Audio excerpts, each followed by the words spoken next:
One day, George the steamroller was waiting for Percy to take him to a new workplace. George was being rude to Rheneas and Skarloey. "You're just worn-out wheels on worn-out rails." "You need rocks for your roads," replied Skarloey, "and we're helping you." "I need to flatten little engines in the scrapyards," retorted George. Then Percy arrived to take George away. He was still rebelling. "Railways are no good. Turn them into roads." The little engines were pleased to see him go. George grumbled all the way to the old branch line.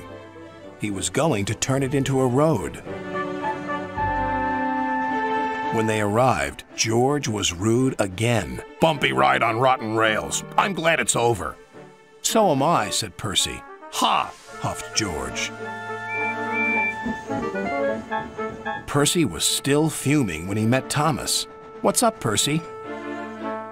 "It's George. He makes me feel down." "Just ignore him," puffed Thomas.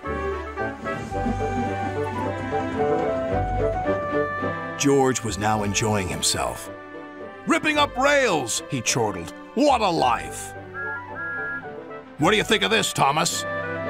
Thomas took no notice. George felt insulted. "You're a useless blue puffball." But Thomas didn't hear. "I'll show him who's boss." At last, the workmen reached the level crossing. "What shall we do here?" "Tear it up, tarmac it," said George. So they did, but not properly, and George knew it.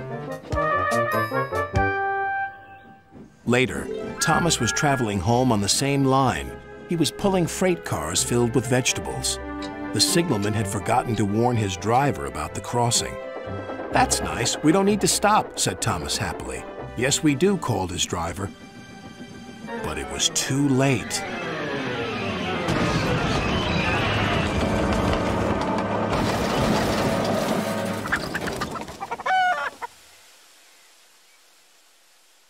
Next day, Percy told Gordon all about George. "Ha!" snorted Gordon. "You're just a small engine. That's why he's rude to you. He wouldn't dare cause me any trouble." George had been taken to some yards to work. Duck arrived with a train of empty freight cars. George was blocking his way, and a car was stuck on the main line. "Let me through," demanded Duck. "You'll just have to wait," replied George. "There's no time to wait. I must clear my freight cars from the main line to let Gordon through." "Then he'll have to wait too," said George. Duck's driver went to complain to the station master, but the signalman had set the signal to allow Gordon to speed through. His passengers were singing his praises, and he was making express time. "I'm the greatest! Just watch me fly by!" He whistled long and loud as he approached the station. Suddenly, he saw a freight car on the line ahead. "Get out of my way!" But the freight car wouldn't move until Gordon forced it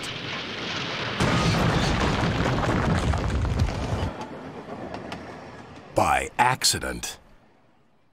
Gordon was worried that Sir Topham Hatt would be cross. He was, but not with Gordon. "Whoever caused this disturbance will have me to answer to." And he did, a few days later. "Look who's here," said Thomas. George had been found out by Sir Topham Hatt and punished. He looked miserable. "Now we'll get some peace at last," said Percy. "I want to get rolling again, but I've got to wait a whole week till I do." "And then you'll be just as rude as ever." "Eh, George?" "I hope not. Don't you?"